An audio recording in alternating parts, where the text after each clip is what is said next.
बिस्मिल्लाहिर्रहमानिर्रहीम। मैं Ahmad Suhail Nasrullah Mir the author program के सिलसिले में हाजिर खिदमत हूँ। ये प्रोग्राम FM 98.2 UMT रेडियो और UMT वेब टीवी के लिए नशर किया जाता है। नाजरीन और सामेईन, 1970 और 1980 की दहाई के दरमियान एक ख़ास नस्ल पाकिस्तान में परवान चढ़ती है। ये वो नस्ल है जो ना सिर्फ अदब दोस्त है बल्कि अदब शनास भी है। इस दौर में बच्चों का अदब बहुत पॉपुलर था और इसमें ना सिर्फ बच्चों का अदब को बहुत ज़्यादा पढ़ा जाता था बल्कि बच्चे खुद भी इस अदब में कंट्रीब्यूट किया करते थे। आज हमारे मौजूद मेहमान वसीम अब्बास का ताल्लुक भी उसी नस्ल से है। वसीम, खुश आमदीद। बहुत शुक्रिया अहमद आपका।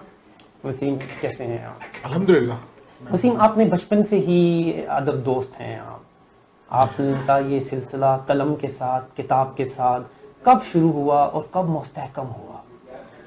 अहमद, बहुत शुक्रिया आपका, आपने इनवाइट किया। मुझे याद है हमारे घर में अखबार आया करता था और मैं अभी स्कूल में दाखिल नहीं हुआ था तो मैं अखबार को बिछा के उसके ऊपर बैठ के उसको पढ़ने की कोशिश करता था। ये हरूफ के साथ, लफ्ज़ों के साथ मेरा पहला ताल्लुक था। फिर मैं उन्हें स्लेट पे लिखने की कोशिश करता था और कई लफ्ज़ मैं उल्टे लिख लेता था देख के। फिर जब मैंने स्कूल में दाखिला लिया और कुछ शऊर की मंजिलें तय की तो मुझे एहसास हुआ कि लफ्ज़ों के साथ मेरा रिश्ता काफ़ी गहरा है। बच्चों के रसाइल, अखबारात के उन दिनों बच्चों के सफ़े बहुत आया करते थे। हर अखबार का एक बच्चों का एडिशन होता था। मैं वो बड़े ज़ौक़ शौक़ से पढ़ता था और उनके एडिटर को खतूत लिखा करता था कि ये कहानियाँ बहुत अच्छी थी, ये सिलसिले बहुत अच्छे थे और उनको मैं मशवरे भी देता था। ये मैं 5वीं क्लास की बात कर रहा हूँ। जी, आप 5th क्लास में? 5th। और मेरे खतूत मेरे वालिद साहब जाके डाकखाने में पोस्ट किया करते थे, मुझे लिफाफे ला के दिया करते थे, जो ज़ाहिर डाक का जो निज़ाम था। और फिर हमारे उन दिनों सुबह की नशरियात में PTV में मुस्तनसर हुसैन तारड़ साहब प्रोग्राम करते थे और उसमें हम उन्हें चाचा जी भी कहते थे। मैं उनको भी खत लिखा करता था और फिर उन्होंने मेरी कुछ ड्राइंग्स भी दिखा दी और मेरे कुछ खतूत भी पढ़ डाले, जिसकी वजह से मुझे लगा कि मुझे अब लिखते रहना चाहिए। फिर बच्चों के रसाइल में मैंने कहानियाँ लिखने का आगाज़ किया। अखबारात को कहानियाँ भेजनी शुरू में रिजेक्ट भी हुई, बच्चों के लिए नज़में लिखनी, और लेकिन फिर आहिस्ता आहिस्ता नज़में और कहानियाँ मेरी छपना शुरू हो गई। मुझे याद है मेरी पहली कहानी नौनिहाल में छपी थी। मसूद अहमद बरकाती साहब और हकीम सईद साहब उन दिनों बहुत बड़े नाम थे और आज भी बड़े नाम है बिलाशुबा। उस पर बड़ी हौसला अफजाई हुई। मुझे हकीम सईद साहब की तरफ से एक किताब का तोहफा मिला और साथ एक ख़त का तोहफा मुझे आया कि तुम एक अच्छा शौक़ पाल रहे हो तो इसको कंटिन्यू रखो। जब कोई बड़ा आदमी आपकी पीठ थपथपा देना तो फिर हौसला बढ़ जाता है। मेरे साथ भी ऐसा ही हुआ। मैंने फिर और ज़ौक़ शौक़ से लिखना शुरू किया, कहानियाँ, नज़में, और फिर शेर कहना शुरू कर दिया। जब मैं 8वीं क्लास में था मैंने पहला शेर लिखा। इब्न सफ़ी को मैंने उन दिनों पढ़ना शुरू किया स्कूल लाइफ में। तो इश्तियाक साहब का एक सिलसिला होता था इनामी सवाल, तो मैं बड़ा उसमें अटैम्प्ट करता था, मेरा इनाम नहीं निकलता था। तो एक दफ़ा मैंने इश्तियाक साहब को एक शेर लिख के भेजा, टूटा फूटा शेर था। एक ही हसरत रही दिल के ख्याल में, नाम मेरा कभी ना आएगा इनामी सवाल में। ये शेर भी बेवज़न था, लेकिन इश्तियाक साहब से फिर मेरी लाहौर में जब मुलाकात हुई उन्होंने कहा यार तुम नज़में भी अच्छी लिखते हो। चांद सितारे उनका एक रिसाला था, उसके लिए भी मैंने लिखा।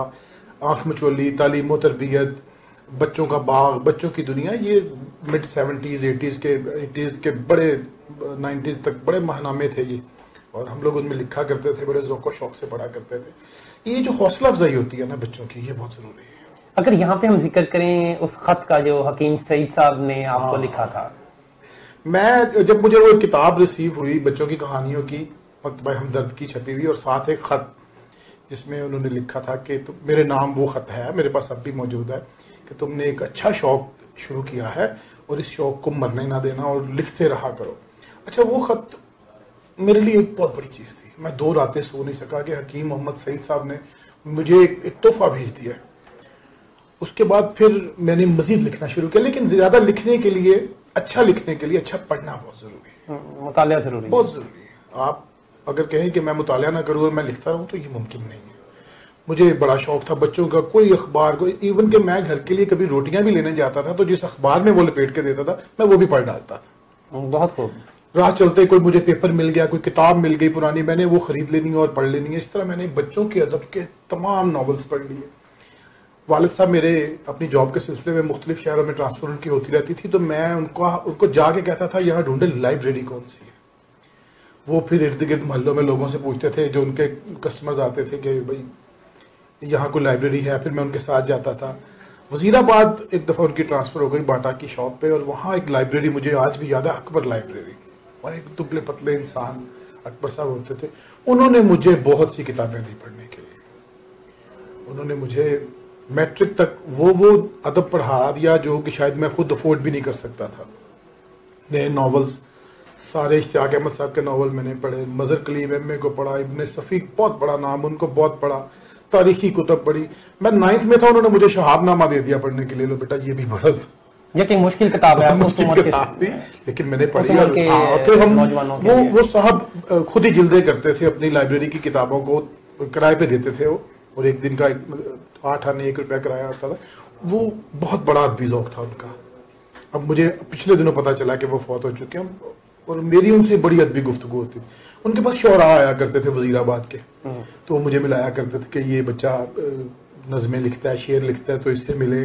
और वो बड़े मुझे दकीक किस्म के अशार सुनाते थे जो मुझे समझ भी नहीं आती थी, लेकिन मैं उनके साथ बैठा करता था। ये बचपन की जो यादें हैं, ये लिखना लिखाना, एक मैंने रजिस्टर रखा होता था, जो भी मेरी चीज़ प्रिंट होती थी किसी अखबार रसाले में, मैं उसको कट करके उसके ऊपर पेस्ट कर लेता था काट के, और उसके ऊपर तारीख लिख लेता था यादगार के तौर पर। यादगार। घर में मेरी एक छोटी सी लाइब्रेरी थी जिसमें बच्चों के रसाले, अखबारात, नावल, और मैंने उसकी स्टैम्प्स बनवा के रखी थी, हर एक के ऊपर मैं नंबरिंग करता था। ये एक जुनून किसी कैफियत इसे कह सकते हैं। वसीम साहब, आपके उस दौर के जो हम असर थे वो कौन कौन लोग थे, कौन कौन से मुसन्निफीन थे? उस दौर में मेरे साथ आजकल वो टीवी के लिए, जियो के लिए बहुत ड्रामे लिख रहे हैं, असद बुखारी जूनियर। जी, असद बुखारी जूनियर मेरे बहुत प्यारे दोस्त, वो भी हमारी खतो किताबत के जरिए, उस जमाने में कलमी दोस्ती हुआ करती थी, ना सोशल मीडिया था ना कुछ था। तो मैंने एक खत लिख दिया असद बुखारी जूनियर साहब को, इनका एड्रेस रसाले में था, उन्होंने मुझे खत लिख दिया, हमारी दोस्ती हो गई। असद बुखारी जूनियर ने बहुत हौसला अफजाई की। वो लाहौर में बड़े एक्टिव थे, मैं उन दिनों सियालकोट होता था, तो खतो किताबत ही एक वाहद जरिया था, क्योंकि बच्चे फोन कॉल्स तो अफोर्ड ही नहीं कर सकते थे, घर में फोन भी नहीं था, मोबाइल का तो दौर ही नहीं था। असद भाई ने मेरी बेपनाह हौसला अफजाई की, लिखा करो लिखा करो। मैं फिर कहानी उन्हें भेज देता था, वो किसी भी अखबार या रसाले के ऑफिस जाते थे तो मेरी कहानी दे आया करते थे प्रिंट होने के लिए। ये उस जमाने में भी कोई नहीं करता था, ये आज भी कोई नहीं करता, ये असद भाई ही कर सकते थे। अभी फिर हमारी लाहौर में मुलाकातें हुई, हमने आमने सामने एक दूसरे को देखा, तो बड़ा अच्छा लगा। वो बहुत प्यारे बंदे थे। एक मुबशर अली जैदी, बहुत बड़ा नाम आजकल, ये उस जमाने में बच्चों के लिए बड़ा लिखते थे, स्पोर्ट्स पे बड़ा लिखते थे, जो 100 लफ्जों की कहानी है। बिल्कुल, जैदी साहब की हमारी याददाश्त में बहुत सी तहरीरें हैं, और ये उस जमाने में भी बड़े एक्टिव थे, और आज भी बड़े एक्टिव हैं। तो जैदी साहब को हम पढ़ा करते थे। जैदी साहब हमारे हम असरी हैं, और बीच में से हम लिखना, कुछ गमे रोजगार ने कुछ दूर कर दिया, पढ़ाई ने दूर कर दिया, लेकिन जैदी साहब ने कंटिन्यू रखा, और उनकी हर चीज़ उन्होंने अपने पास रिकॉर्ड के तौर पे मेंटेन रखी। हम लोग चूंकि शिफ्टिंग के बड़े मराहल थे मुख्तलिफ शहरों में, तो मेरे पास वो मैं किताबें इतनी ढेर सारी लेके नहीं चल सकता था, और कुछ जाहिर है घर में बड़े मसाइल होते हैं रखने, तो वालिद साहब ने भी बड़ा सपोर्ट किया, वालदा ने भी बड़ा सपोर्ट किया। वक्त के साथ साथ आहिस्ता आहिस्ता फिर मैं बच्चों के लिए मैंने काफ़ी कुछ लिखा, मुख्तलिफ अखबारात और रसाइल में बड़ी मेरी हौसला अफजाई की गई। वो छपता तस्वीरें, कलमी दोस्ती के मेरे इश्तिहार ज़रूर आते थे। हम बहुत सारे हमने कलमी दोस्त बना रखे थे जिनको हम कभी मिले नहीं थे, लेकिन हम ख़त लिखते थे, 7-8 दिन इंतज़ार करते थे, फिर ख़त आता था, वो उसका एक अपना लुत्फ था। आपकी ज़िंदगी में एक स्टेज आती है जब आप शायरी से मुंसलिक हो जाते हैं, आप कहानी को, अफसाने को खैराबाद कह देते हैं, लेकिन शायरी का आप एक नया सिलसिला शुरू करते हैं। ये कब चेंज आई और कब आपने एक शायरी की तरफ अपना सफर जो है शुरू किया? जी, 10th में था मैं, हमारे स्कूल में बज़्म अदब का आगाज हुआ। उन दिनों वहाँ नहीं होता था, मैंने अपने टीचर को कह के, वो लाइब्रेरी के इंचार्ज थे, मैंने कहा सर बज़्म अदब जुमेरात को कराया करें, बच्चों को कोई अदबी चीज़ें पढ़ानी चाहिए, कहानियाँ, मैं कहानी सुना दिया करूँगा। मैंने जिम्मेदारी ले ली, जी मैं सूफी तबस्सुम साहब की नज़में सुना दूंगा, कहानियाँ सुना दूंगा। उन्होंने कहा भाई ये मुश्किल है। उन्होंने हेड मास्टर साहब से बात की, ये सियालकोट कैंट में स्कूल है जिन्हें एफिशिएंसी मॉडल हाई स्कूल होगा, अब भी होगा, जहाँ से आपने अपनी बुनियादी तालीम हासिल की। तो मैं बज़्म अदब का एक पीरियड रख लिया गया, स्टूडेंट्स इकट्ठे होते, स्टूडेंट्स कम आते थे उसमें, उनको लालच दे के बुलाया जाता था, मैं टॉफियाँ दे के बच्चों को बुलाया करता था, आओ यार सुनो तो सही हम क्या कर रहे हैं। तो ये सिलसिला चलता रहा। बज़्म अदब में मैं बच्चों का रसाला घर से ले जाता और कहानियाँ पढ़ के मैं वहाँ सुनाया करता था, और बच्चे कुछ सुनते थे, कुछ अपनी बातों में मशगूल रहते थे, लेकिन मेरी कोशिश थी कि इनमें ये इंटरेस्ट डेवलप हो, उनको नज़में सुनानी। फिर मैंने एक मजमून लिखा अपने स्कूल पे, वो मेरे पास आज भी मौजूद है। वो रिसाले में प्रिंट हुआ, कराची का कोई महानामा था, चांद गाड़ी था शायद, उसमें वो प्रिंट हुआ। मैंने वो 10-12 कॉपियाँ मंगवाई बड़ी मुश्किल से वालिद साहब को कह के। मैं स्कूल अपने प्रिंसिपल साहब को पेश की, मैंने कहा सर स्कूल के ऊपर मजमून मैंने लिखा है, ये प्रिंट हो गया। वो बड़े खुश हुए। उन्होंने सुबह सब बच्चे जब जमा थे उन्होंने बुलाया, उन्होंने अनाउंस किया, वो मजमून दिखाया, उसकी फोटोकॉपी नोटिस बोर्ड पे आवेज़ा की और कहा कि देखो एक बच्चा अपने स्कूल पे लिख रहा है, आज तक आप लोगों में से किसी ने कुछ नहीं लिखा। इसमें सारा तालीमी यहाँ मयार बताया गया, कितना अच्छा माहौल है। उसके बाद लोग थोड़ा मुझे जानना शुरू हुए, तो शायरी की तरफ आप किस तरह माइल हुए? वहां पे भी बज़्म अदब में पढ़ाते पढ़ाते शेर सुनाते सुनाते लोगों के कुछ मैं अपनी चीजें भी सुना जाता था। को बच्चों के लिए नज़म लिखी होती थी, गुलहरी पे नज़म लिखी होती थी, दरख्तों पे नज़म लिखी होती थी, वो मैं नज़में अपनी भी सुना दिया करता था और बच्चों को पता ही नहीं चलता था कि ये इसकी, और मैं भी नहीं बताता था कि कहीं ये इंटरेस्ट इनका ख़त्म ना हो जाए। 2 नज़में मैं सूफी तबस्सुम साहब की सुना देता, 2 बच्चों के रिसालों में उन दोनों जो नज़में थी बीच में 2 नज़में अपनी भी सुना देता था। अच्छा। कुछ चंद शेर अपने भी सुना देता था। बाद में फिर मैंने अपने टीचर को बताया, वो लाइब्रेरी इंचार्ज थे, अकरम साहब उनका नाम था। मैंने उन्हें कहा सर ये मैंने लिखी है, तो कहते हैं तेनों शौक कदों है? सर मैं लिखता रहता हूँ बच्चों के लिए, तो इसमें आप देखें ये ठीक है। उन्होंने कहा नहीं अभी इसमें मिसरों में कुछ मसाइल हैं। उन्होंने मुझे काफ़ी गाइड किया उस मामले में। आहिस्ता आहिस्ता मेरा रुझान शायरी की तरफ बढ़ता चला गया। मैंने सोचा कि मैं इतनी लंबी एक कहानी लिख रहा हूँ, तो ये कहानी मैं 2 मिसरों में भी बयान कर सकता हूँ। और फिर मैंने शायरी ज़्यादा पढ़नी शुरू की, और जाहिर है उन दिनों किताबों से इश्क था, हर तरह की किताब पढ़ी जाती थी। भाई के पास हर घर में मौजूद होती है कुछ शायरी की कुछ किताबें, या तो किसी ने गिफ्ट की होती है या किसी को इंटरेस्ट होता था वो लेके रखता है। इकबाल को पढ़ा, गालिब को पढ़ा। गालिब और इकबाल की कई चीज़ें समझ भी नहीं आती थी, लेकिन पढ़ना ज़रूरी था। फिर वो लुगत में से उसके मुतालिब ढूंढने के, भाई इसका क्या मतलब है इसका। ये एक शौक की बात होती है, वरना कोई इतना शौक दिखाता नहीं है। जिसको शौक होगा वही ये काम करेगा, नोट करते जाना। कुछ अपने उर्दू के टीचर थे, उनसे मशवरा करना, सर ये इस मिसरे का क्या मतलब है। फिर वो हमारे उन उस्ताद ने ये शुरू किया, उर्दू के पीरियड में मुझे नज़्म और गज़ल पढ़नी है। उन्होंने कहा भाई नज़्म भी तुम पढ़ोगे और गज़ल भी तुम सुनाओगे। तो मैं कुछ जो उल्टी सीधी चीज़ें, कई बेवज़न मिसरे भी सुना दिया करता था। चाहे बच्चों को क्या पता कि वज़न और उरूज़ क्या होते हैं। तो ये सिलसिला चलता रहा, लेकिन वो शौक मेरे साथ साथ रहा, और साथ साथ मैं स्पोर्ट्स राइटिंग की तरफ भी आ गया। कुछ शौक बहुत था पढ़ने का। नाजरीन और सामीन, यहाँ पे हम आपको बताते चलें कि वसीम अब्बास ने ना सिर्फ शायरी की, ना सिर्फ अफसाना लिखा, ना सिर्फ बच्चों के अदब में कंट्रीब्यूट किया, बल्कि इन्होंने स्पोर्ट्स के एनालिसिस भी किए। इन्होंने क्रिकेट के ऊपर 5 किताबें लिखी। तो वसीम, हम ये आपसे जानना चाहेंगे कि आप एक स्पोर्ट्स के लिखारी के तौर पे भी सामने आते हैं। हाँ, आपकी 5 किताबें पब्लिश होती हैं क्रिकेट के ऊपर। बिल्कुल। आपने वो तमाम रिकॉर्ड वर्ल्ड कप के आपने मेंटेन किए, फिर आपने उन्हें पब्लिश करवाया। मैं कहते 5 वर्ल्ड कप के रिकॉर्ड्स आपने मेंटेन किए, और कहता आप एक एनालिसिस लिखा करते थे किसी भी मैच की कमेंट्री के ऊपर, किसी भी मैच के ऊपर आप कमेंट्री भी किया करते थे। तो ये कैसा स्पोर्ट्स की तरफ कैसे रुझान हुआ? आप कहता स्पोर्ट्स के ऊपर लिखना कैसा लगा?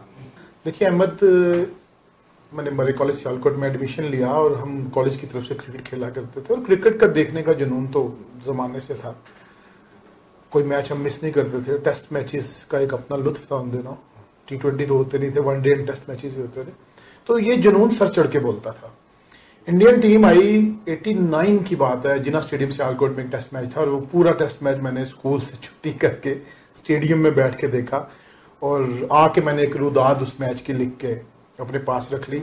और फिर एक माहनामा होता था अल्लाह गरीक रहमत करे मुनीर हुसैन मरहूम का, जो उर्दू कमेंट्री के बानियों में शुमार होते हैं।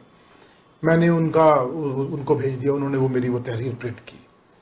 बड़ा मेरा हौसला बढ़ा कि भाई ये मैं लिख सकता हूँ। उन दिनों इंटरनेट की फैसिलिटीज़ का ये सिचुएशन नहीं थी जो आज है। सेलफोन भी नहीं थे बच्चों के पास, सेलफोन भी बहुत बाद में आया।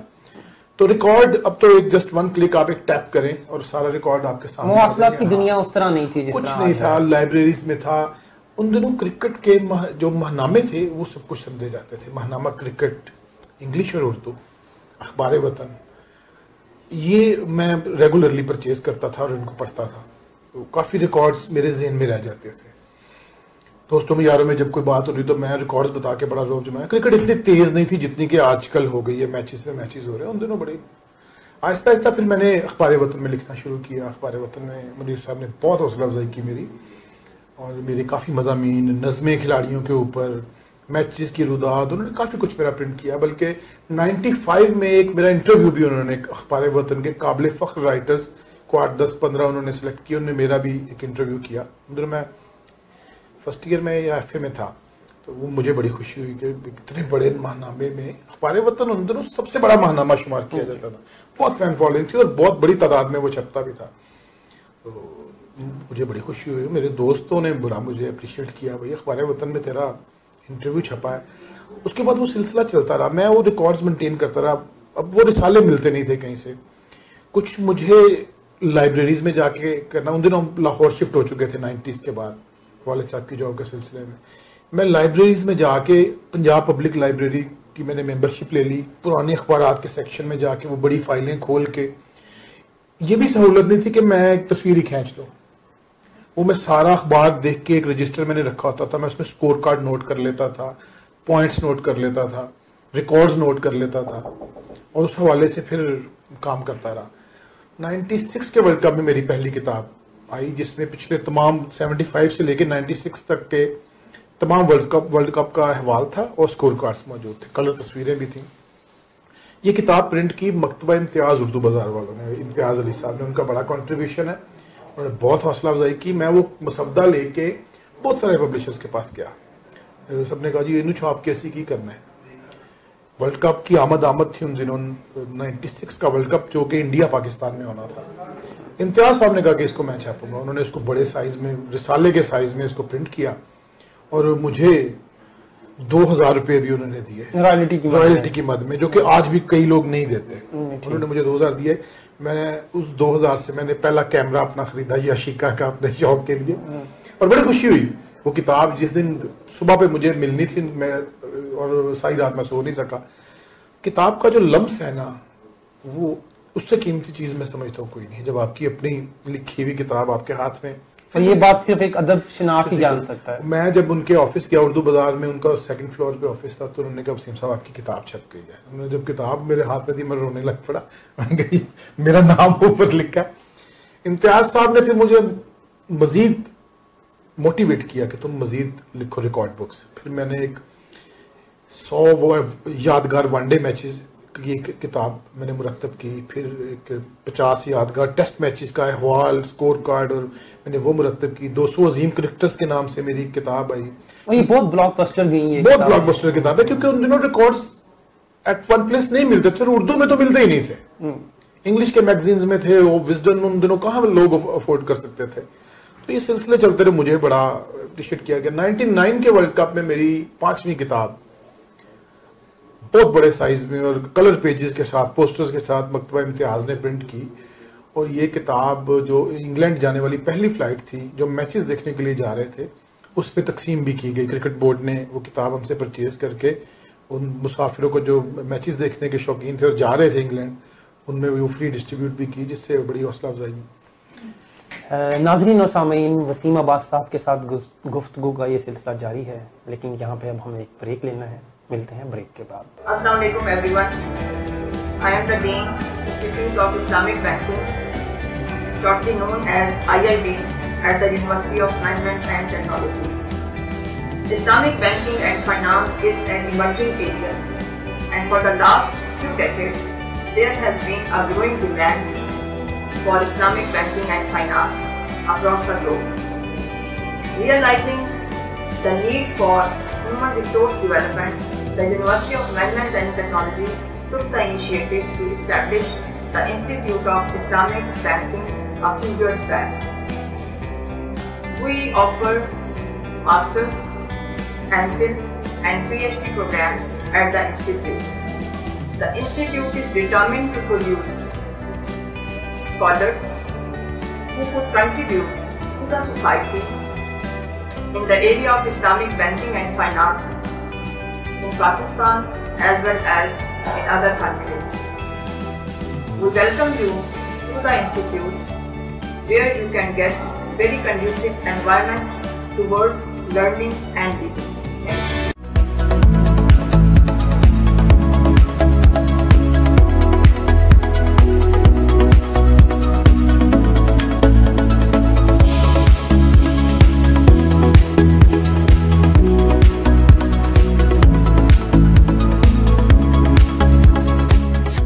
of Health Sciences, University of Management and Technology are preparing the next generation of exceptional leaders in healthcare. I chose UMT due to highly qualified and well-esteemed faculty and SHs for being the pioneer batch. They are giving us all the facilities in medical profession. And for my degree, Doctor of Nutrition Sciences, they are providing me in Pakistan all the facilities in different hospitals and the platform to be a good professional. SHS offers a wide range of undergraduate and graduate programs in health sciences across a wide spectrum of fields. Presently, programs in physiotherapy, biomedical laboratory sciences,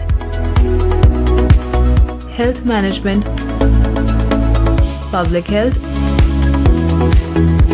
imaging and radiation sciences, ultrasonography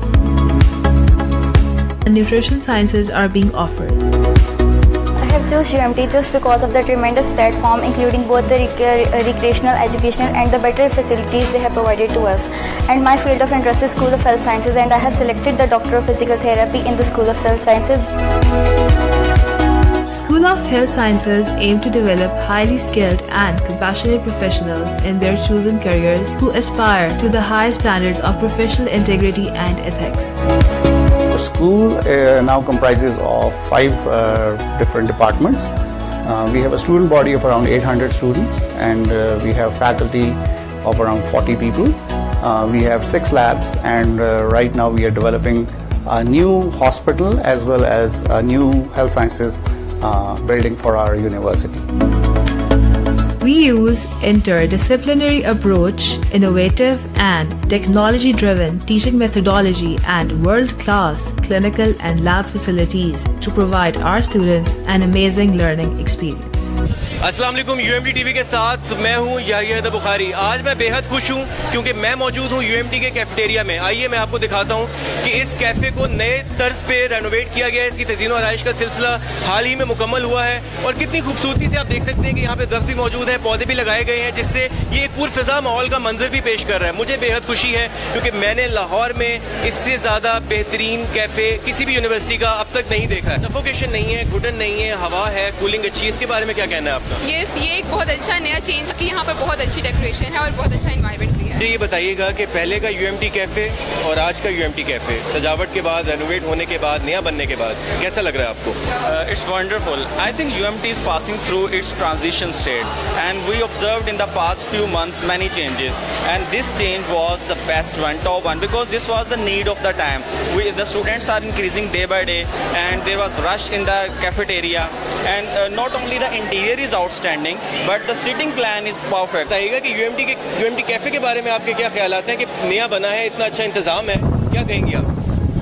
अच्छा लगा है आके, और जिस तरह पहले था atmosphere और जिस तरह का सेटिंग अरेंजमेंट था उससे बहुत बेहतर है। बहुत अच्छा काम किया है UMT ने। आप ये बताइए कैसा महसूस करती हैं? पहले कैसा लगता था, आप कैसा फील करती हैं जब आप फ्रेंड्स के साथ आती हैं और एंजॉय करती हैं? इंफ्रास्ट्रक्चर और सारी सेटिंग वगैरह काफ़ी अच्छी हो गई है और इनने पेंटिंग। अब ऐसा महसूस होता है ना कि एक पुरफ़िज़ा माहौल में एक कहीं ऐसी जगह पे बैठी हैं जहाँ पे आपको बहुत कंफर्टेबल महसूस हो रहा है। हाँ बिल्कुल, ऐसा वाकई लगता है कि आप किसी रेस्टोरेंट में आ गए हैं और आप इंजॉय कर रहे हैं, क्योंकि इधर की अब जो इंफ्रास्ट्रक्चर है उसकी वजह से काफ़ी ना आप पुरसुकून फील करते हैं। चहलकदमी के हवाले से आप क्या कहेंगे कि पहले सीटें बड़ी कंजस्टेड सी होती थी, अब ये सोफ़ा लगा दिया गया, इसके बारे में क्या? हाँ, वैसे इसका एक पॉजिटिव पॉइंट भी है, एक नेगेटिव भी है। अगर आप सोफे पे बैठ जाते तो आप सामने किसी और के साथ बैठना मुश्किल हो जाता है, लेकिन हाल दो के बहुत अच्छा सिस्टम है, आगे से काफ़ी बेहतर है और कंफर्टेबल भी है, और कुशादा तो काफ़ी रास्ता काफ़ी कुशादा हो। Assalamu alaikum and hi to everyone. I would like to first introduce myself. I am Dr. Asnaullah, working at UMT as an assistant professor. I did PhD in food technology from Macquarie University, Auckland, and then I joined UMT in April 2016. And now I have been involved in launching a new innovative idea at UMT, that is launching a School of Food and Agricultural Sciences, which are the need of the hour looking at the Pakistan current scenario. Pakistan is an agricultural country and we desperately need good food processing techniques to turn our raw food, vegetable and milk and other products into value-added food products. How we can do it we can only do it by providing a good platform at a university level where students can come and learn food processing techniques and can turn our raw material, which is abundantly available in Pakistan in terms of fruits, vegetable, crop, into a value-added food product. Keeping these in mind, in School of Food and Agriculture, this time in spring 2017, we are offering 2 undergrad courses. One is BSc Honours Food Technology, which will be a 4-year course, professional degree, and then we will have a similar degree of Dairy Technology, BSc Honours Dairy Technology, 4 years. In food technology, we will cover all the food products, how we can turn our raw food product, food and fruits and vegetables and crops into a value-added product. For example, how we can use sugar cane, for example, juice turned into a good canned product or a milk product or a juice product or a jam. And then in dairy technology, we will be dealing specifically the issues and challenges which the dairy industry has in terms of turning milk into a value-added food products. It will provide a good platform for our young generations to come and learn about food processing and food safety and food quality and new product development techniques, and to be an innovative and a leader in food processing in Pakistan, and then of course compete globally as well. In the health sector, if we want to address the challenges, one of the new approach in the world is to produce healthy food products, to reduce the cost and budget of the health care management. We can replace some of the medicines by producing healthy food products. We can reduce the medical treatment. That will be also our focus in upcoming food programs. And in future, we will specifically run food safety management at MPhil level and food quality management at MPhil level. So this will be a research-oriented program where we will take different case studies and scenarios in Pakistan and how we can improve food safety and quality management. This university, UMT, will be the pioneer in providing a food processing innovation center in Lahore and in Pakistan. We will try to collaborate with food industry and bring them to the university and develop a strong working collaborative relationship between industry and the university for turning our raw material into a value-added food products. I wish you all that I would suggest you please take this opportunity and come and join and learn. If you are interested or passionate about healthy food products, this is the right platform for you to join and be a part of an innovative team. Thank you very much. वक्फे के बाद हम दोबारा खुशामदीद कहते हैं। वसीम, आपने शायरी की, लेकिन हम ये देखते हैं कि आपने गज़ल का इंतखाब किया। आपने नज़म उस तरह तहरीर नहीं की जिस तरह आपने गज़ल की तरफ हमें आपके ज़्यादा माइल नज़र आते हैं। इसकी क्या वजह बनी? बचपन में मैंने जितनी नज़में लिखी, फिर बाद में शौरी मनाज़िल तय करते करते मैं नज़म ज़्यादा लिखता था। मेरे लिए नज़म लिखना शायद उन दिनों आसान था, लेकिन जब मैं शेर की तरफ, गज़ल की तरफ आया तो मुझे ज़्यादा लुत्फ़ गज़ल में आना शुरू हुआ। नज़में निस्बतन फिर मैंने कम लिखी हैं, लेकिन कम लिखी हैं। गज़ल में एक चंद अशार की गज़ल में आप बहुत से मौज़ूआत को समेट सकते हैं, इसलिए शायद मेरा रुझान इस तरफ ज़्यादा हो गया था। और मुझे सबसे बड़ी चीज़ जो अट्रैक्ट करती थी कि आप बड़ी से बड़ी बात 2 मिसरों में समो सकते हैं, जबकि नज़म के लिए पूरा आपको एटमॉस्फेयर क्रिएट करना पड़ता है, रब्त और साथ लेके चलना पड़ता है, पूरा एक माहौल। और पढ़ने वालों की दिलचस्पी भी ज़्यादा गज़ल में ही होती है। नज़में मैं आज भी बड़े शौक से पढ़ता हूँ और लिखता भी हूँ, लेकिन कम, लेकिन गज़ल की तरफ मेरा रुझान आप सही कह रहे हैं कि ज़्यादा है, और मैंने गज़लें ही लिखी हैं ज़्यादा। आपने शायरी में किन मौज़ूआत को अपनाया? शायर कभी स्पेसिफिकली ये नहीं सोच सकता कि मैंने इन मौज़ूआत पे लिखना है। उसके ऊपर माहौल का असर होता है, उसके ऊपर मौज़ूआत का असर होता है, और वो अपने हालातों वाक़यात से भी मुतासिर होता है। तो जो कभी सोच के नहीं लिखा कि मुझे इस मौजू पे लिखना है। अगर कुछ मौज़ूआत पे मैं नहीं लिख सका तो मैंने नहीं लिखा, कुछ ज़बरदस्ती तो नहीं है, ये तो आपके ख्याल की बात है। आपको तो मैंने नात, सलाम, हमद, मनकबत, ये ज़ाहिर है मेरा इनमें रुझान है। मैंने ये लिखी, नज़्म लिखी, गज़ल लिखी, और फिर मैंने मौज़ूआत इसमें जो थे वो चाइल्ड लेबर पे लिखा, दहशतगर्दी पे लिखा, अमन व अमान की ज़रूरत के लिए मैंने लिखा और मुख्तलिफ फोरम से उसको पेश भी किया। और मशाहिर के लिए मैंने लिखा, अल्लामा इकबाल कायदे आज़म के लिए बच्चों के रसायल में मेरी नज़में छपी ताकि उनको हमारी आइंदा नस्लें भूल ना जाएं। तो हम आपका कलाम सुनना चाहते हैं और हम चाहते हैं कि आप नातिया कलाम से हमें नवाजें। जी बिल्कुल, मैं पेश करता हूँ नात के चंद शेर। जहां हुजूर हैं मैं उस जहां की समत चलूं, सुभान अल्लाह। जहां हुजूर हैं मैं उस जहां की समत चलूं, जमीन पे होते हुए आसमां की समत चलूं, सुभान अल्लाह। जहां से रोशनी लेता है आफताबे जहां, जहां से रोशनी लेता है आफताबे जहां, उसी दयार उसी कहकशां की समत चलूं, और अमल करूं मैं सदा आपकी शरीयत पर, अमल करूं मैं सदा आपकी शरीयत पर, बढ़ूं नमाज की जानिब अज़ां की समत चलूं, और मिले पनाह जहां पर गुनाहगारों को, मिले पनाह जहां पर गुनाहगारों को, पनाह लेने उसी आस्था की समत चलूं, और अताएं जिसकी खताएं न लाए खातिर में, अताएं जिसकी खताएं न लाए खातिर में, उसी सखी की तरफ उस समा की समत चलूं, और जो बेमिसाल है खुशबू में हुस्न खूबी में, जो बेमिसाल है खुशबू में हुस्न खूबी में, वसीम क्यों ना उसी गुलस्तां की समत चलूं, जहां हुजूर हैं मैं उस जहां की समत चलूं, जमीन पे होते हुए आसमां की समत चलूं। ये नात के चंद अशार हदिया बहुत खूब, सुभान अल्लाह। भी हाल ही में वसीम साहब मदर डे गुजरा है, आपने एक मारूफ नज़म जो है, गज़ल जो है वो माँ की शान में लिखी है। हम आप चाहेंगे कि आप वो कलाम से हमें जो अपने माँ की शान में लिखा है मैं पेश करता हूँ। माएँ तो माएँ होती हैं और माँ का तो नेमुल बदली कोई नहीं। तो मैंने एक नज़्म लिखी थी कुछ अर्सा कबल और बड़ी पसंद की गई, हर फोरम पे उसको पसंद किया गया, और उसके चंद अशार पेश करता हूँ कि अब्र जैसा हवाओं जैसा है, अब्र जैसा हवाओं जैसा है, अब्र जैसा हवाओं जैसा है, तेरा हर रूप छाँव जैसा है, तेरा हर रूप छाँव जैसा है, जिसको कहते हैं लोग बागे इरम, वाह, जिसको कहते हैं लोग बागे इरम, कब भला तेरे पाँव जैसा है, वाह, और तू हवाला है बस मोहब्बत का, वाह, तू हवाला है बस मोहब्बत का, तेरा किरदार गाँव जैसा है, वाह, तू हवाला है बस मोहब्बत का, तेरा किरदार गाँव जैसा है, और जिस कदर भी है तेरा सारा वजूद, जिस कदर भी है तेरा सारा वजूद,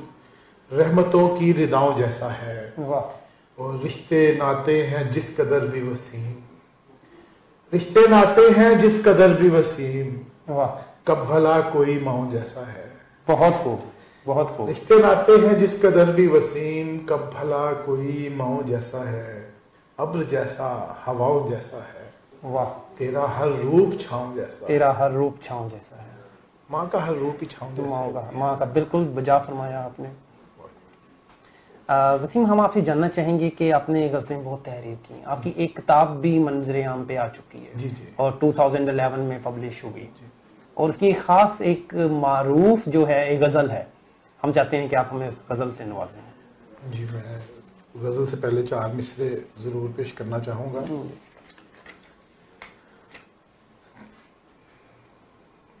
तेरी जबीन पे मैं किरने सजाने वाला था, वाह, तेरी जबीन पे मैं किरने सजाने वाला था, दिए से तुझको सितारा बनाने वाला था, वाह, और गंवा दिया है मुझे तूने दोस्त उजरत में, वगरना मैं तेरी किस्मत जगाने वाला था। वाह।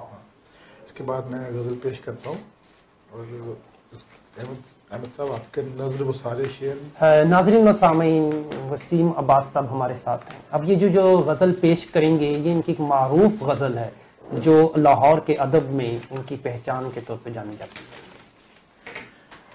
जी, चंद शेर पेश करता हूँ कि दागे फिराक ऐसे मिटाना पड़ा मुझे, दागे फराक ऐसे मिटाना पड़ा, दागे फिराक ऐसे मिटाना पड़ा मुझे, पेड़ों से पंछियों को उड़ाना पड़ा मुझे, वाह, वाह। मुझको हंसा रही थी वो चाय की मेज पर।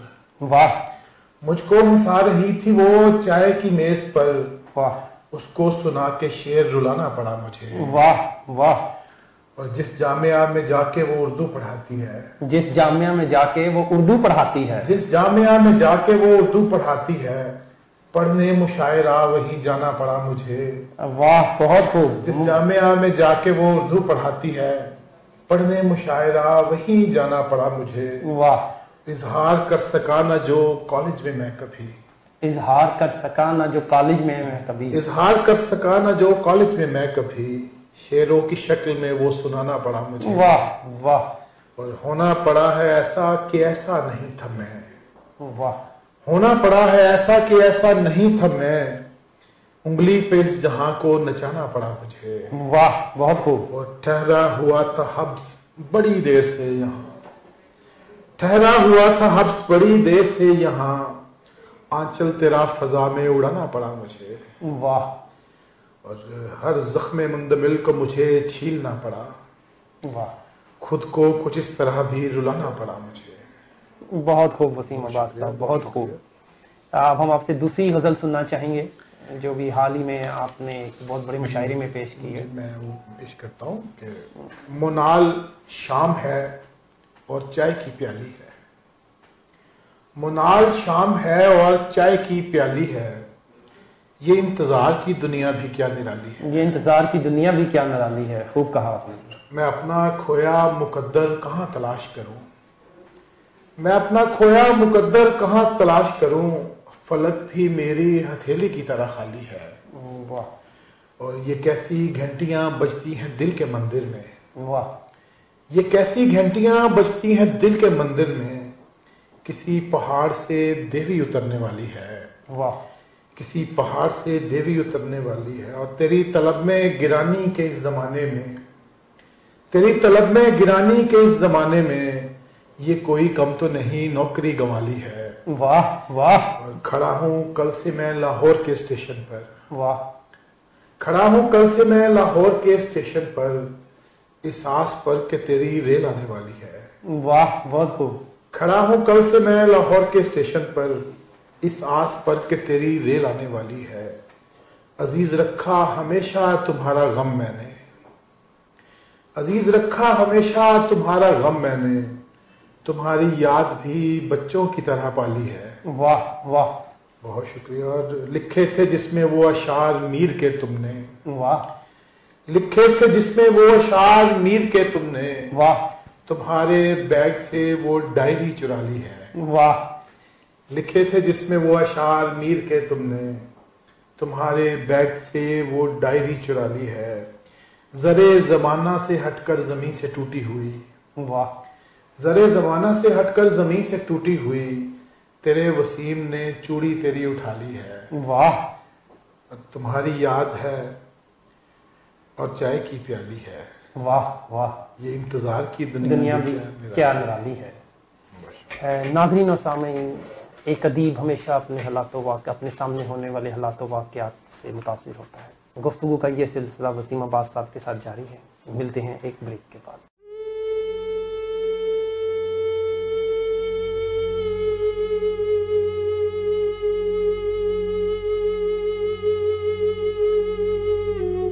कतील शिपाई हमारे एक बेहतरीन शायर, उनका लिखा गया एक कलाम।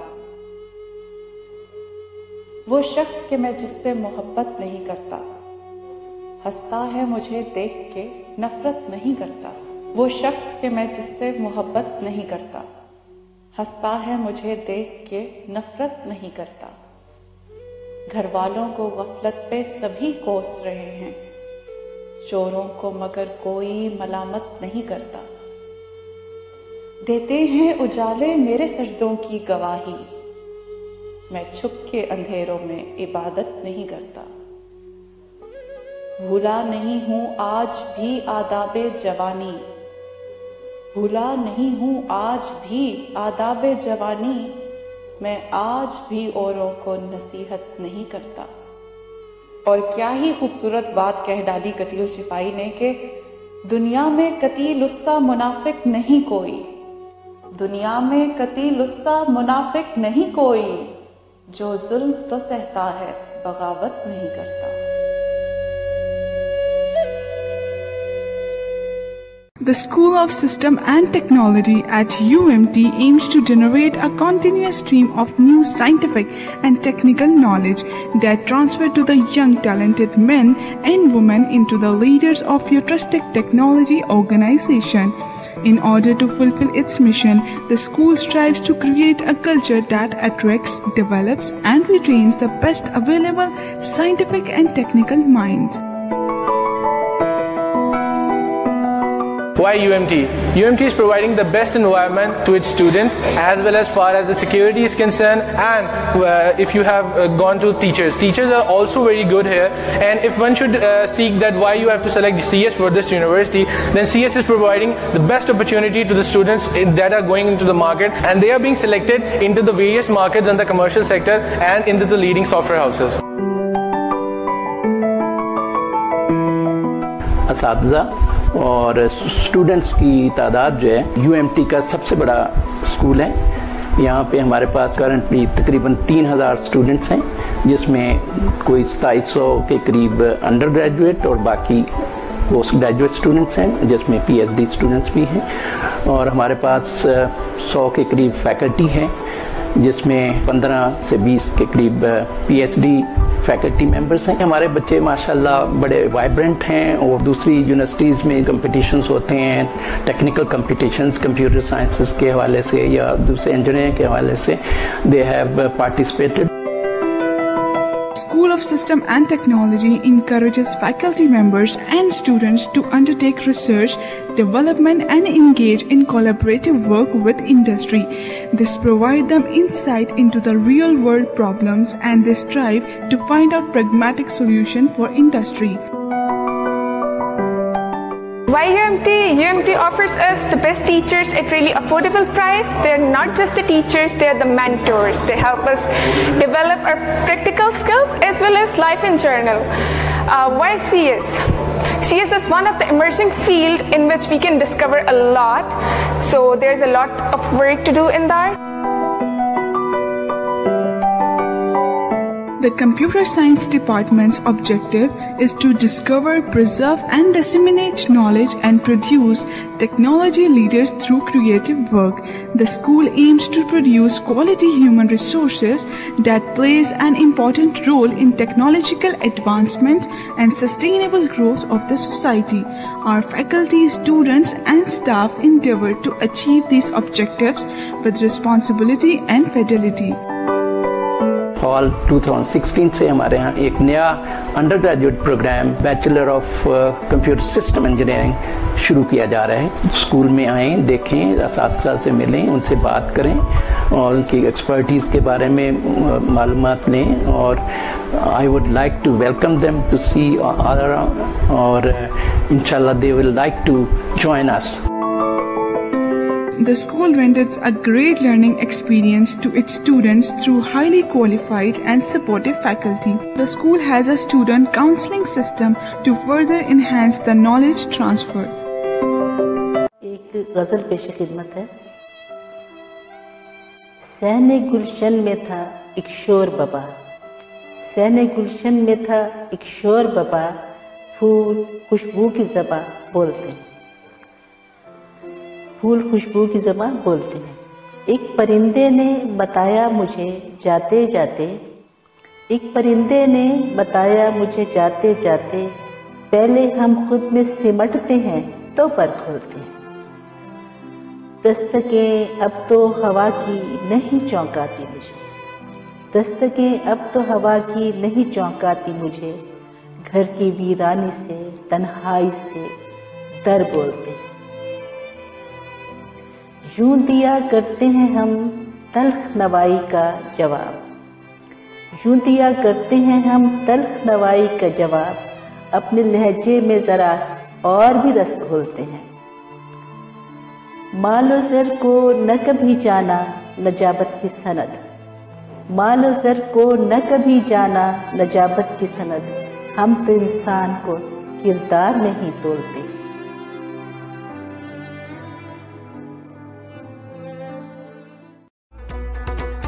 STD, School of Textile Design, design sophistication beyond elegance. To become a leading, well-recognized institute focusing on cultural value, along with upcoming universal challenges in technological and industrial world.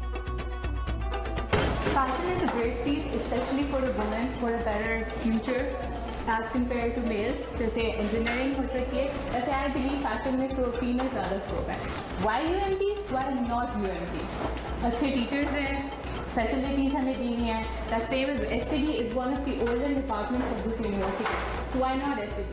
UMT STD has more than 1,500 alumni, acknowledged and respected in their professional domains.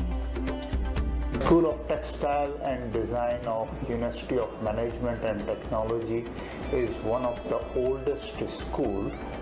Since this is an important school of the university, we are planning to expand the facilities for our students, for our researchers, and we are also considering to provide more and more facilities to our faculty members. A large number of our graduates have pursued their MSc and PhD degree from countries across the world such as UK, USA, Germany, Sweden, etc. Currently, STD is offering undergraduate and graduate degrees programs with both conventional and novel specialization in the field of textile technology, textile management, technical textile, fashion design, textile design, interior design, fine arts, and many more. We offer degrees in these areas while focusing on multi-dimensional skills to be imparted to our participants. We are offering all those programs which are related to this industry. We offer BSc Textile Engineering, BS Textile Marketing and Management, Bachelor of Textile Design, Bachelor of Fashion Design, Bachelor of Interior Design, and Bachelor of Graphic Design. At postgraduate level, we offer Master of Textile and Master of Graphic Design, and at doctoral level we are offering PhD textiles. I choose textile designing because colors and latest trends always attract me towards them. So I choose textile designing because this is the only medium where I can polish myself. I use UMT because when I was searching for a university, so this is the only university which is in 7th number, and that's why I'm here. Besides the range of specialization, the focus on research and development, practical skills, personality development, leadership, and entrepreneurial skills make the program all more worthwhile.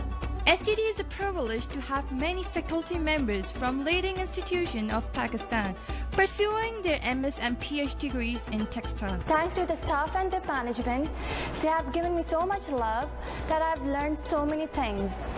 And it makes me feel like as if it's my second home. We are confident that your learning experience at STD will be worth rewarding and will prepare you for challenging careers in the industry nationwide and for the international market. वक्फे के बाद एक बार दोबारा हम आपको खुशामदीद कहते हैं। एक लिखने वाला, एक लिखारी हमेशा अपने हालात व वाक़यात से मुतासिर होता है। अपने इर्द गिर्द जो उसके नज़रों के सामने माशरे में हो रहा होता है वो उसे अपनी तहरीर में लेके आता है। हमारा मुल्क दहशतगर्दी का शिकार है। आपने इसे भी अपनी शायरी का मौजू बनाया। हम चाहते हैं कि आप उन दहशतगर्दों के बुज़दिलाना इक़दाम को किस तरह अपनी गज़ल के अंदर पेश करते हैं। शायर जो है ना वो सबसे ज़्यादा इफेक्ट होता है ऐसी चीज़ों से, क्योंकि वो बड़ा नरम दिल रखने वाली हस्ती है। तो जब भी हमारे मुल्क में कोई ऐसा अटैक हुआ है, पेशावर वाला जो APS वाला अटैक हुआ या कोई भी अटैक, लाहौर पे इतने अटैक्स हो चुके हैं, तो हम सबसे ज़्यादा इफेक्ट होते हैं। हमारी बिल्कुल हर तरह के लिखने की हिम्मत जवाब दे जाती है और फिर हम इसके ऊपर लिखते हैं। मैं आपको जब एक नज़्म के चंद अशार सुनाता हूँ। बाइसे सद इफ्तिखारो आबरू ये खाक है, हाँ शहीदों के लहू से सुर्खरू ये खाक है, और भूल पाएगा जमाना कैसे उसके रंगो भू, जुल्म के हाथों बहा जो लाला ओ गुल का लहू, और आंख से बरसेंगे हर मौसम में सावन की तरह। वाह! आंख से बरसेंगे हर मौसम में सावन की तरह, और हर एक दिल में धड़केंगे वो धड़कन की तरह। वाह! गिरिया व मातम करेंगे उनका सब पीरो जवां। वाह। नौहे लिखेगी जमीन रोएगा हर पल आसमां। वाह। और सानहा ये कब किसी पल भी भुलाया जाएगा, ये जहां जब तक है उनका। खुशबू आएगी ताजा हवाओं से सदा। वाह। खून टपकेगा शहीदों का फजाओं से सदा। वाह। कासिमो असगर की सूरत हर फसाने में इन्हें। वाह। याद रखेगा जमाना हर जमाने में इन्हें। वाह। APS स्कूल में जो बच्चों के साथ वाकया पेश है उसके ऊपर भी मैंने काफी सारी नज़में लिखी और वो मुख्तलिफ अखबारों पर हम यकीनन आपसे सुनना चाहेंगे। है दिल खराश सितम की ये दास्तान बहुत, है दिल खराश सितम की ये दास्तान बहुत। जमीन रोई है रोया है आसमान बहुत। वाह। और सुनाई जाती नहीं दास्तान शहीदों की। वाह।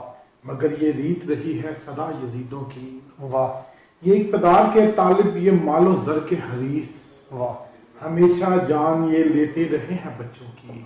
वाह। यही वो दुश्मने दीने खुदा है करबल में। वाह। जिन्होंने हजरत असगर का खून बहाया था। वाह। जिन्होंने छीने थे दुर हजरत सकीना के, जिन्होंने खैमाए आले नबी जलाया था। करे तो खैर की उम्मीद कोई खाक इनसे, कि खून खराबा है बस मकसद हयात इनका। वाह। ये वो दरिंदा सिफत है पेशावरी फूलो, जिन्होंने आले मोहम्मद को भी नहीं बख्शा। वाह। है दिल खराश सितम की ये दास्तान बहुत, जमीन रोई है रोया है आसमान। वाह। एक शायर अपने जज्बात का इजहार ऐसे ही कर सकता है। वजह फरमाया आपने। इसके अलावा एक मैं आपको एक 4 मिसरे सुनाता हूँ। देखिएगा। नोहा कुनाह है कूचाओ बाजार देश के। वाह। नोहा कुनाह है कूचाओ बाजार देश के, मातम कुनाह है सब दरो दीवार देश के। वाह। हर आंख अश्कबार है हर दिल है मुस्तरिब, वाह। जब से हुए शहीद वो मेमार देश के। वाह। बहुत खूब। दिल से निकले हुए जज्बात जो मैंने आपने पेश किए। वसीम साहब, आपने बच्चों के अदब में बहुत कंट्रीब्यूट किया। आपने चाइल्ड लेबर को भी अपनी शायरी का मौजू बनाया। अभी हाल ही में आपने एक गज़ल लिखी है जो चाइल्ड लेबर को कंडेम करती है। हम वो भी आपसे ज़रूर सुनना चाहेंगे। मुझे सबसे ज़्यादा, मैं किसी भी ढाबे पे खाना खाने बैठूं या कहीं चाय पीने दोस्तों के साथ बैठूं, मुझे सबसे ज़्यादा तकलीफ उस वक्त होती है जब कोई आवाज़ लगाता है वही छोटे, और एक छोटा सा मासूम सा बच्चा भागता हुआ आता है, उसकी पढ़ने की उम्र है, वो हमारे सामने बर्तन रखता है, बर्तन उठाता है, झिड़कियाँ खाता है, तो मेरा दिल बहुत दुखता है। तो चंद अशार एक नज़्म के मैं पेश करता हूँ। चमन के फूलों मेरी आंख के तारे बच्चों, चमन के फूलों मेरी आंख के तारे बच्चों, मैं समझता हूँ सभी दर्द तुम्हारे बच्चों। वाह। होटलों और सराओं में मुशक्कत करना। वाह। छोटी सी उम्र में दिन रात ये मेहनत करना। वाह। खून रोता हूँ मैं हालात के मारे बच्चों। वाह। खून रोता हूँ मैं हालात के मारे बच्चों, मैं समझता हूँ सभी दर्द तुम्हारे बच्चों। वाह। और नूर चेहरे का तो आंखों की चमक भी तुमसे। वाह। छीन ली देश के सिस्टम ने महक भी तुमसे। वाह। ऊंचाओ गुल की तरह सितारे बच्चों। वाह। ऊंचाओ गुल की तरह चांद सितारे बच्चों, मैं समझता हूँ सभी दर्द तुम्हारे बच्चों। वाह। मत देखिएगा, इसमें देखिएगा कि पढ़ने वाली थी फकत और पढ़ाने वाली। वाह। यानी ये उम्र थी स्कूल को जाने वाली। वाह। और तुम बेचते फिरते हो गुब्बारे बच्चों। बहुत खूब, बहुत खूब। मैं समझता हूँ सभी दर्द तुम्हारे बच्चों। वाह। जी को बहलाता है वो हर लहजा वो जामे जम से, जी को बहलाता है हर लहजा वो जामे जम से, बेखबर है वो मसाइब से तुम्हारे गम से, जिसने हालात बदलने थे तुम्हारे बच्चों, मैं समझता हूँ सभी दर्द तुम्हारे बच्चों। चमन के फूलों मेरी आंख के तारे बच्चों, मैं समझता हूँ सभी दर्द तुम्हारे बच्चों। बहुत खूब वसीम अब्बास साहब, बहुत खूब। शुक्रिया। वसीम अब्बास साहब, हम आपसे जानना चाहेंगे कि आप कालम निगारी की तरफ भी आए हैं। अभी हाल ही में आपने कालम लिखने का सिलसिला शुरू किया है जी। तो इस तरफ किस तरह आपकी रग़बत हुई? सोशल मीडिया का इस्तेमाल हम सभी करते हैं और उसका सबसे बड़ा फ़ायदा ये है कि हम जो चाहते हैं वहाँ लिखते हैं, वहाँ हमें खुद ही हम बादशाह होते हैं, खुद ही हेडफिन होते हैं।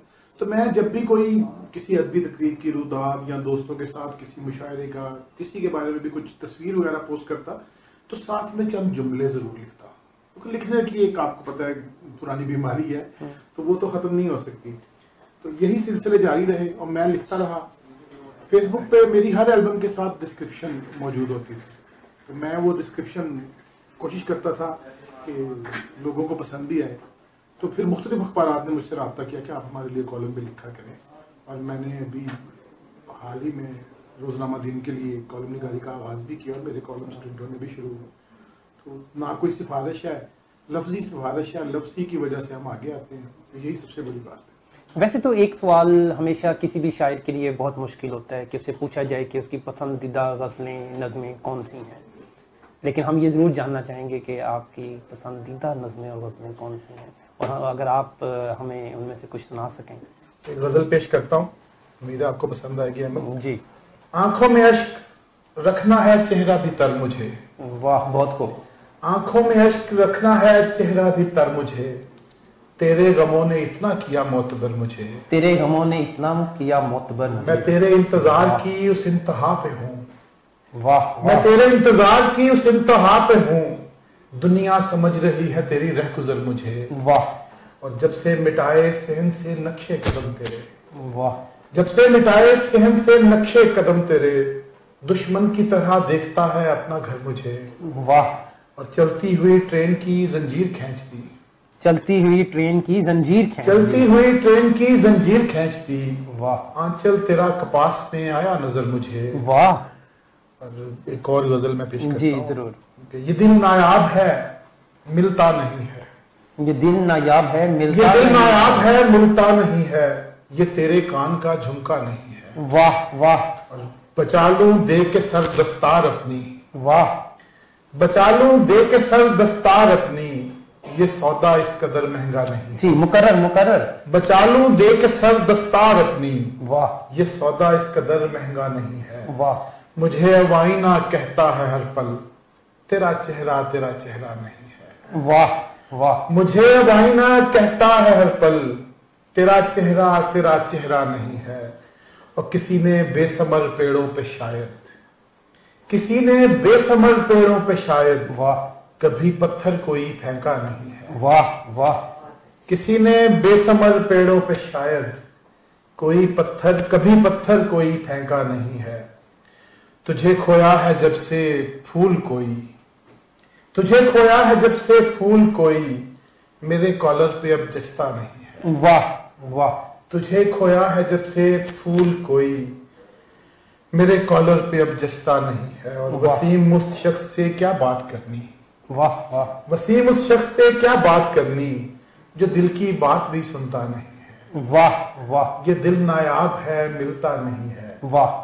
तुम्हारे कान का झुमका नहीं है। वाह। बहुत शुक्रिया। नाजरीन और सामीन, हम मुख्तलिफ औकात में ये कोशिश करेंगे कि वसीम अब्बास साहब से गुफ्तगू का सिलसिला जारी रख सकें, लेकिन आज हमें इस प्रोग्राम को इख्तिताम की तरफ लेके जाना है। तो हम आखिर में वसीम अब्बास से ये जानना चाहेंगे कि वो लाहौर के जो इस टाइम मौजूदा अदबी मंजरनामा है वो इसे कैसे देखते हैं, और मुस्तकबिल अदब का क्या है लाहौर में और पाकिस्तान में। देखिए, दबिस्तान लाहौर हमेशा से शेर व अदब की मेन स्ट्रीम में रहा है।